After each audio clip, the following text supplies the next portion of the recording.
Tantor Audio, a division of Recorded Books, presents A Dream of Ebony and White, a retelling of Snow White, by Melanie Cellier, narrated by Esther Wane.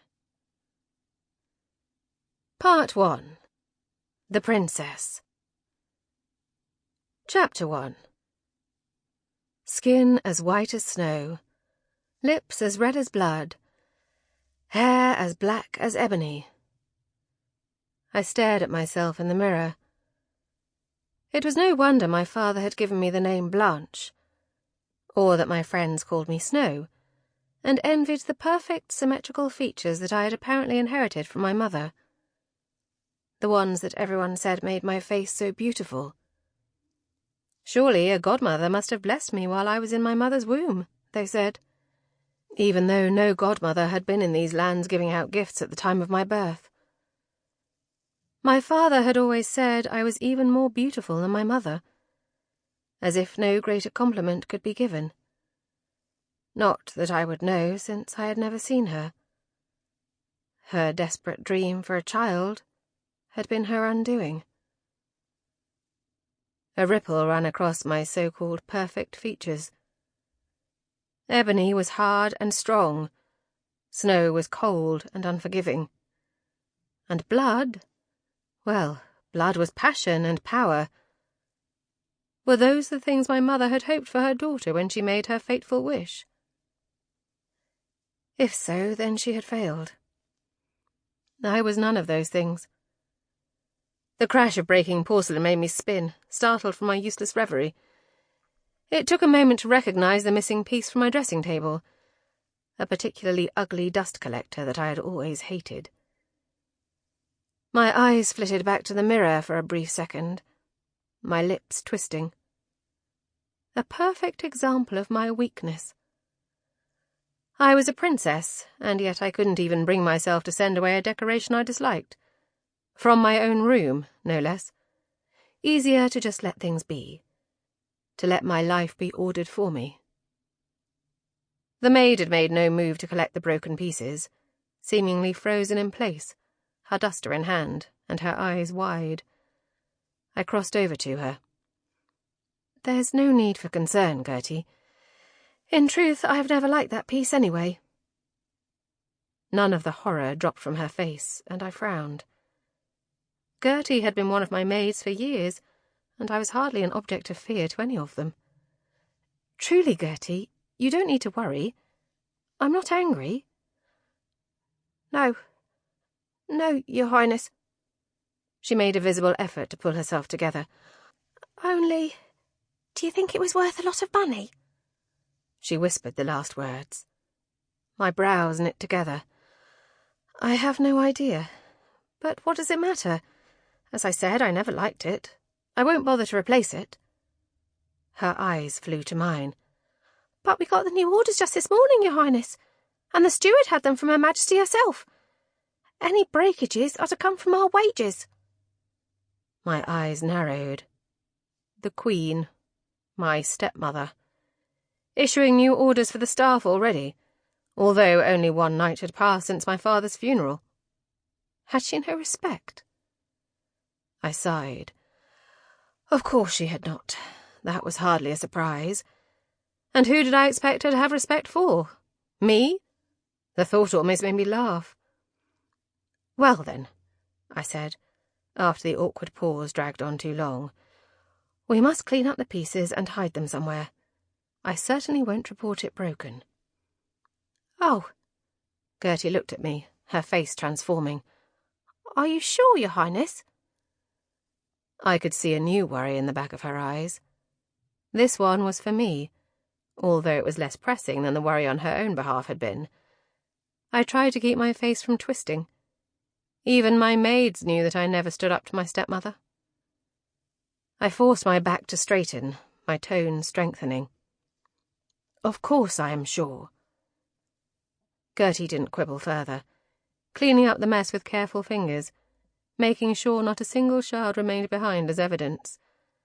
When I tried to assist, she waved me away, so I had nothing to do but watch her wrap it in layer after layer of paper. "If anyone notices and asks," I said, "I'll tell them I broke it myself." Gertie gave me a tentative smile. "That's right kind of you, Your Highness. I'm so sorry." Her words trailed away before she seemed to grasp some courage. "I'm sorry about your father. He was a good king, and a kind man." "Yes, he was." I turned away, not willing for her to see how easily the tears welled in my eyes.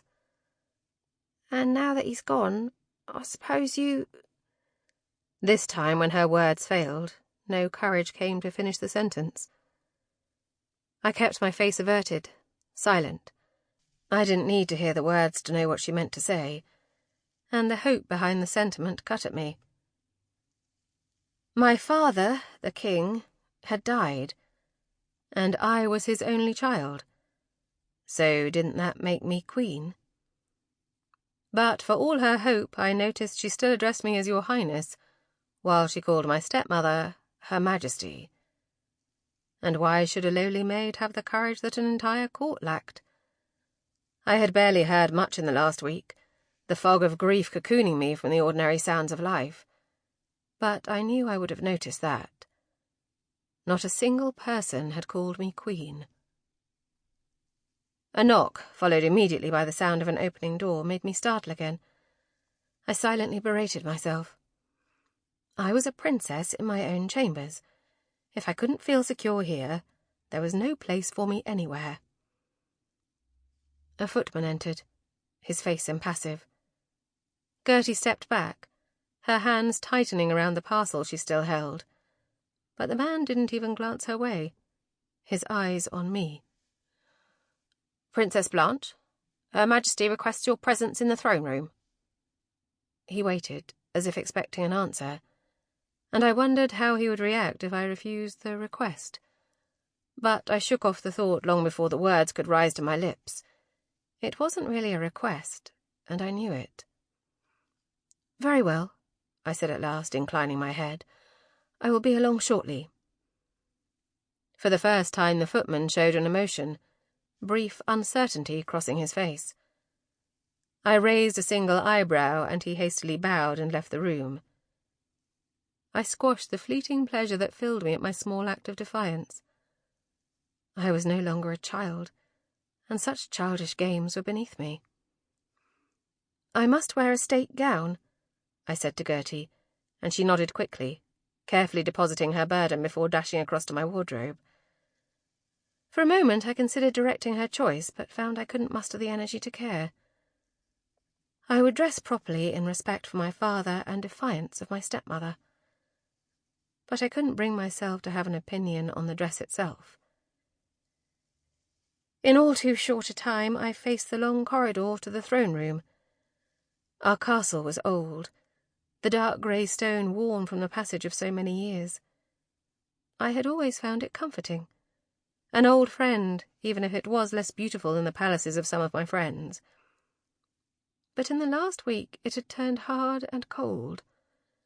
I felt the weight of it pressing down on me, the stone cold and unrelenting. I shivered. A flicker of movement to one side caught my attention, and a tall man stepped into the corridor ahead of me. I called a glad welcome and hurried my steps, but he didn't meet my eyes. Instead, he dropped to one knee, his fist clasped against his heart. "Your Majesty." My eyes widened, and I looked around to see if anyone else was near. Thankfully, we were alone. "What are you doing, Alex? Get up!" I hissed the words, not wanting to draw further attention if someone should happen upon us. Alexander looked up, and met my eyes for the first time. His own were a darker grey than I remembered, storm clouds brewing in their depths. Slowly he rose to his feet, his tall frame towering over me. "But I heard that your father—" He shook his head. "I raced home from Eldon as fast as my poor mount could ride." The ready tears rushed forward, but I willed them away. I didn't have time for crying. "Yes, father is dead. His funeral was yesterday. I'm so sorry you missed it, Alex. He would have wanted you there." Pain passed across his features. "I am sorry for your loss, Your Highness." I shook my head, exasperated as always at his refusal to use my name. "Both of our loss, you mean? I know you loved him like a father yourself." He looked down. "It is not my place. I am only a huntsman. Remember, Your Highness?" I sighed and drew closer to him. Anyone else might have supposed his emphasis suggested resentment, but I knew better. He was always trying to remind me of the difference in our stations. But I had just lost the only parent I had ever known, and I wished that for once he would forget I was a princess and embrace me as he used to do when we were both children. "Yes, only a huntsman." I stood so close now that he would normally have backed away, but he didn't move, and it gave me hope. The most skilled of all the royal huntsmen, son of the old head huntsman, protege of the old king himself. My voice hitched at the word old in reference to my father, and with a sound half sigh, half groan, Alexander folded me into his arms. I rested my head against his chest and felt myself relax for the first time since I had seen my father breathe his last. Being near Alexander again felt almost like being near my father. My father had spent so much time on the hunt, the woods his favourite escape, and always with the head huntsman by his side. I knew that in their hearts the two had viewed themselves like brothers, despite the vast difference in their stations. And, of course, always with Alexander and me trailing behind. How many times had I seen the warm glow of pride in my father's eyes as they rested on Alexander, the son he never had. I might have been jealous if I hadn't known how much my father loved me, too. He hated to be parted from me and let me run wild as a child, despite those in court who chided him for it. He had apologized once that I had no close friends among the other noble girls, that I spent my time with an old man, as he put it, instead of with children my own age. But I had told him that I didn't want to be away from him. And besides, I had Alexander. At that he had laughed and thrown me high into the air until I was laughing as well, so hard I could barely breathe.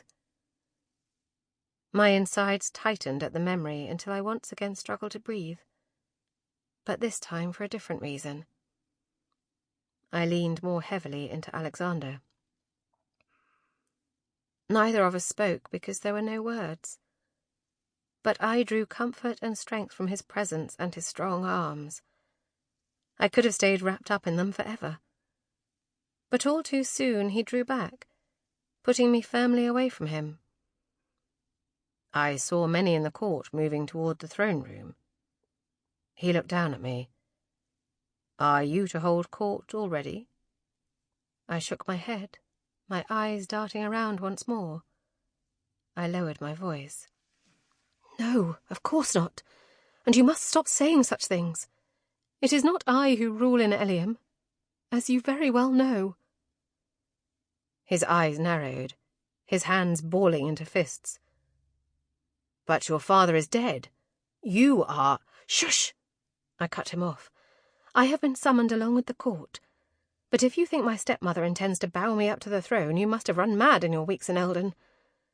I glared at him, although I knew he wasn't the one who deserved my ire. It was my father who had sent him on the mission to our northern neighbour of Eldon, and my stepmother no doubt who had put him up to it, badgering a dying man until he sent away someone he regarded almost as a son. Queen Elida had never liked anyone who proved themselves more loyal to King George than to herself, and Alexander had never bothered to hide his disdain for her. A new worry gripped me, overwhelming the relief and joy I had felt at his presence. I looked at him sharply. "I have no doubt you'll worm your way into the back of the throne room. You must promise me that if she asks for some sign of loyalty, you will give it." "Never." He ground the word out between gritted teeth. "I endured her for the sake of the king, but I will never—" I cut him off again. leaning forward to grip his jacket in both hands. "You must promise me, Alexander. Who knows what she will do to you if you do not? You cannot leave me alone here." My final word stilled the protest that had been building in his face. He frowned down at me while the storm in his eyes grew wilder. "You must promise me," I repeated again. I could feel his capitulation before he spoke it, his whole body slumping in defeat. "Very well, Your Majesty. I shall do as you wish." Defiance glinted in his eyes. "I shall always obey the commands of my queen." Reluctantly, I let him go and stepped around him to continue toward the throne room. "If that were true, you would call me Snow, like you used to when we were children. I'm sure I've asked often enough." I glanced back over my shoulder and caught a glint in his eyes. "Now go, before someone sees you. And remember, you promised." He bowed low before disappearing down a side corridor. I sighed and walked the last few steps with a heart both heavier and lighter than it had been before. Alexander had returned. I was no longer alone. Alexander had returned. I had a new fear to add to the weight that already crippled me. My heart skipped and then sped up when I rounded a corner and approached the small royal reception room that led into the back of the throne room. A forbidding and all too familiar figure stood guard. Randolph, now head of my stepmother's personal guard. His black eyes accused me, and I had to restrain myself from glancing over my shoulder. I knew Alexander was long gone, and there was no way Randolph could have seen us from here. I had never liked the man. He seemed always to be waiting for me to make a fatal mistake. But I had positively loathed him ever since he tried to intervene in the Princess tourney over a year ago. He had been trying to cheat to ensure I won. In a competition where the reward was marriage to a cursed monster. I knew my stepmother had put him up to it, although he denied it later. She would have loved nothing so much as seeing me forced to marry a prince who would take me far from Eliam. It would have solved all her problems to have me safely gone before my father's death, no matter how monstrous my groom might be. Randolph hadn't succeeded, of course. It had been stupid, really, for him to think he could circumvent the powerful magic of the tourney using such clumsy methods. And he had been arrested for it. I had even heard news later that he had succumbed in prison to a deadly illness, the consequence of crossing the magic of the tourney. Only then the tourney had been destroyed, and apparently its magic with it, since he made a miraculous recovery. But still he remained in prison in Marin, and for 6 beautiful months I had been freed his presence here in my home. But somehow my stepmother had negotiated his release. I had lacked the courage to question her on how she managed it, and my father's health had become so precarious at that point that I dared not raise it with him. At least the Queen had waited for his death to officially promote her favourite lackey to head of her guard. She must have known my father wouldn't tolerate his presence anywhere near their elaborate shared suite. Randolph bowed to me as he opened the door, the action at odds with the threat in his eyes.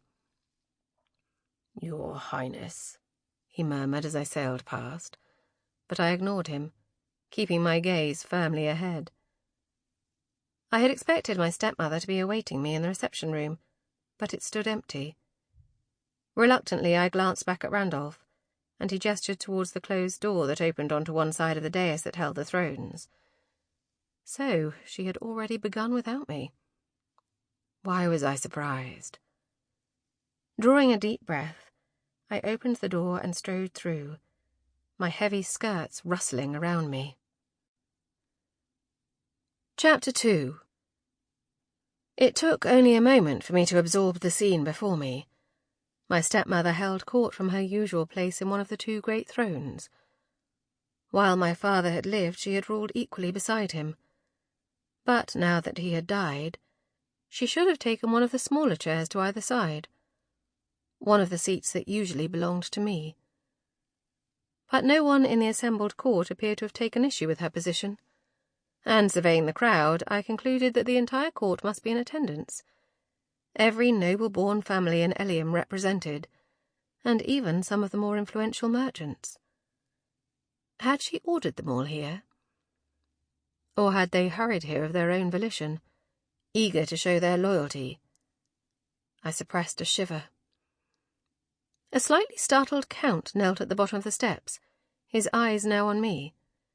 He was clearly one in a long line pledging their support to Queen Elida. My stepmother gave me a single glance that promised I would feel her anger later, before turning a smiling face to the crowd. "Ah, my dear daughter has joined us at last." Her words set my teeth on edge, and not because of her not-so-subtle rebuke. I hated when she called me her daughter. A ripple blew through the crowd as they bowed or curtsied toward me, but a lifetime of etiquette training told me none of them bowed deeply enough for a reigning monarch. Except for one tall man in the back. I forced my eyes to skim quickly over the familiar tangle of my friend's dark hair, hoping no one else had noticed the small anomaly. With a wave of her hand, my stepmother gestured for me to cross over and join her. She indicated the smaller chair set back to one side of her own throne, instead of the smaller one I had previously occupied next to my father's throne. For a moment I hesitated, indecision sweeping through me as anger almost overpowered my caution. I had expected a show of power from her eventually, a moment of crisis between us when I would have to choose. But I had not been expecting it so soon. And I had not been in this room since my father's death, his empty seat mocking me and lending fresh fuel to my grief. What would she do if I took his great throne instead of the place she indicated for me? My eyes turned to the crowd. What would the court do? Rightfully, the seat belonged to me. But the soft sound of an opening door behind me drove all thought of rebellion from my mind. Only one person could be there, and I had no desire to turn and see Randolph's dark eyes on me again. I already had their threats memorized. Instead, I crossed the dais, my steps heavy, and took the seat she had indicated. My father had been ill for a long time, and she had won over too many of the guards in that time. They followed her, and the court clearly had no wish to demur.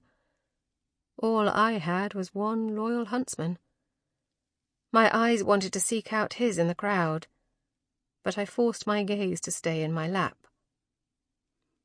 "I am so glad to have your support beside me, dear child," the Queen said.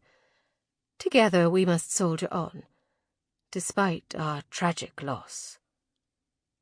The next in line, a junior baron, nodded solemnly and professed his condolences. Ah, so that was how she had framed this. The court had come to offer their support to a grieving widow, who also just happened to be their queen. I had no doubt that my stepmother's words had been chosen carefully. They generally were. "Together," she had said, coming just short of outright rejection of my claim to the throne. But dear child, she had called me, reminding everyone present that I wasn't yet of age. She clearly had no intention of adding the legally correct regent to her royal title, and as noble after noble and official after official came forward to offer their condolences, none of them using the address of Queen Regent either, any whisper of hope that someone intended to call her on her oversight died. I steadily looked into the eyes of every person who came forward. Yet another small and insignificant act of defiance as I forced each of them to face the one they had betrayed. I took careful note of those whose gazes skittered over mine, unease or guilt lurking beneath the surface of their gaze. I was glad for their discomfort, however uncharitable that might be. At least that meant they felt some sense of their own treason. Better than those who showed no qualms at all. And I took even more note of the few who directed their condolences toward both Queen and Princess.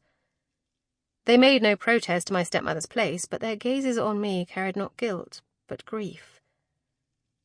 Would they have acted if their number had not been so few?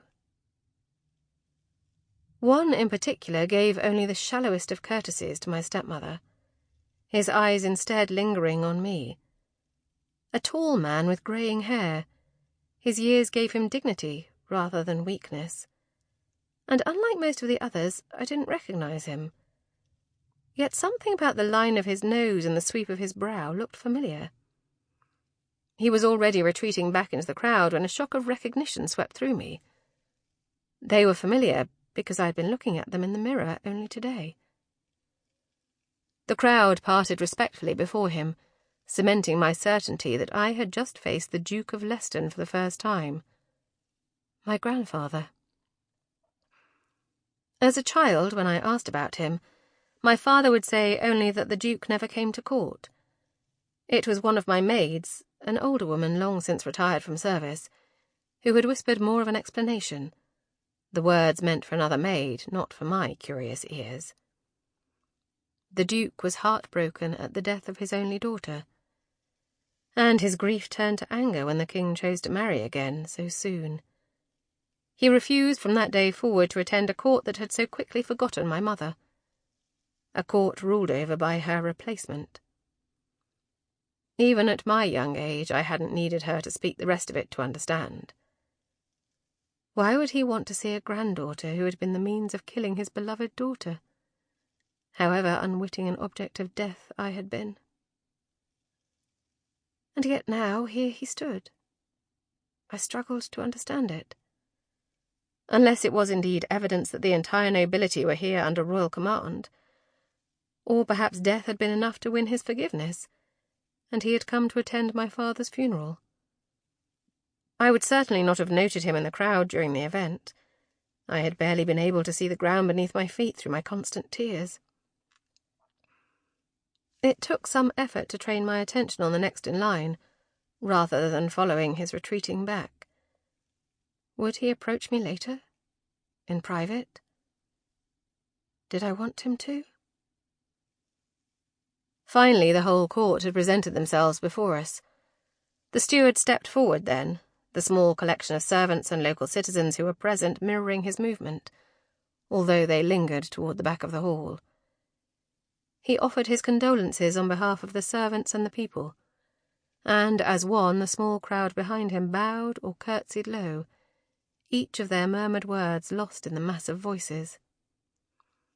This time I could not prevent my gaze searching out a certain face. Relieved, I saw that Alexander was lost among them, his bow sufficiently reverential. Only when he finally looked up, it was at me he looked, not the Queen. I quickly jerked my eyes away, hoping again that no one was taking note of the individual servants. Glancing across at the Queen, I saw that she looked satisfied. The black of her morning gown suited her fair colouring, and even I had to admit she looked beautiful. Not as beautiful as my mother, the whispers said, but beautiful enough to catch a grieving king in matrimony. When she looked toward me, I quickly looked away. I had never felt so drained, and I had no desire to challenge her in the moment. Graciously, she thanked the court and the people and dismissed them. As the room began to empty, she turned toward me. The smile remained in place, but it didn't reach her eyes, which flashed furiously at me. What had so enraged her? My formal court dress, which made me look older than my 16 years? My delay in answering her summons? Or my hesitation after she directed me where to sit? But apparently I would have to wait to find out. "I am most disappointed in you." Her words were spoken too low to be heard by anyone else. "You dishonour the memory of your late father." I straightened, sucking in a breath at her words, but she didn't give me a chance to deliver the hot retort on my lips. "Attend me in my chambers after the evening meal." She swept to her feet before pausing to look over her shoulder. Her eyes narrowed. "And this time, don't be late." I didn't reply. holding myself stiff until she had disappeared through the side door, her loyal guard at her back. Sample complete. Ready to continue?